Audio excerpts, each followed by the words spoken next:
Tucker Jones, Ryan Sullivan, Ivory Connection. We're coming back at you here, folks. I'm going to deal with well, first, let me tell you about this little guy. This little guy's kind of cool.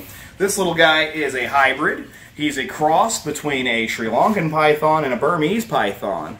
Really, really neat little dude, man. Those high peach tones in the head, that super vibrant, really, really bold pattern. And you can hear he's huffing and puffing. He's really a big-time shit talker. He's not a bad guy, but he talks a lot of smack. You would think he was the orneriest guy in the jungle for sure. He's never actually bit me. He has struck out at me once or twice, but he calms down after a little bit of being out. He just, when you first pick him up, he's huffy and puffy and talks a whole big game. So that's kind of what we're talking about today.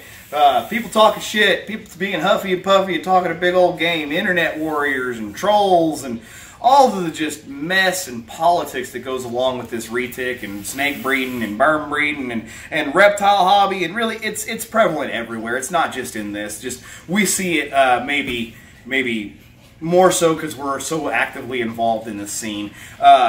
But, you know, people ask me all the time how I deal with the negativity. I've got my share of haters. It's no mystery out there that a lot of people do not like me, and they don't like what I do, and they don't like the way I run my business, the way I sell my animals. They think my genetics are bullshit. People talk a lot of smack, man. And I have a great following and a great support base that also, you know, they want to know all the time, you know, man, how do you keep going and pushing through when these people are just attacking you all the time and putting you on blast? And, you know, it's tough, man. It sucks to see so many good people come and go out of this hobby too. They just get run off by this, that get so off put by all the negativity and all the bantering and all the meme wars and stuff that some of us get so tied up in, because, you know, it can be in the moment, you know, entertaining or whatever, but realistically at the end of the day it hurts our hobby. It's detrimental to what we do. It does run a lot of good people out, and the worst of the worst to get left to do whatever the hell they want to do, man.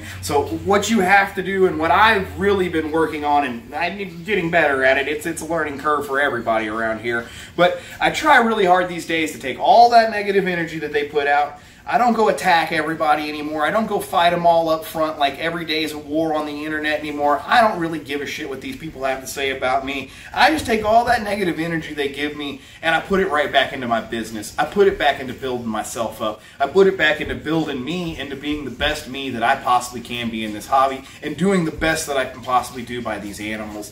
You just take all that negative energy, and if you're going to do something about it, you know, you can still have your meme wars and stuff too, and you can make it a positive way. I made fucking pillows. I made t-shirts out of this stuff. You know, I took a negative situation and something that was bad, and I turned it into something that I could make a joke out of and sell to people, and now I market Bob Clark Hater t-shirts, and I make $25 off every one I sell at a show. I just cleared $350 last NARBC off hateful t-shirts, and I didn't have to bring myself down. I didn't have to bring down everybody around me. I made a joke out of it. I made it fun. I turned it into a business. You know what I'm saying? Like, there's a way to do this and still not let it all drag you down. Not everybody is, you know, going to be your friend, but you can't let these people control who you are and your dreams and how you're going to follow them. So, you know, that's the best advice I have, is don't let this negativity get you. If you're doing things long enough and you're doing them right, people are going to be jealous. People are going to talk shit. People are going to hate on you, man.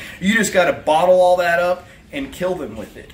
Literally, you can turn that into something positive, and there's nothing that kills haters worse than your own success. The further you go in life, the more haters will stack up, but they're not doing anything, dude. They're stuck on a computer. They're hating you because you're living the life that they wish they were. That's what you got to keep in mind, that these people, they're not even hating you. They're hating this life that you're leading, basically, and the fact that you're able to do it and they're not. That you have the balls to go and put yourself out on a limb, and they really just don't.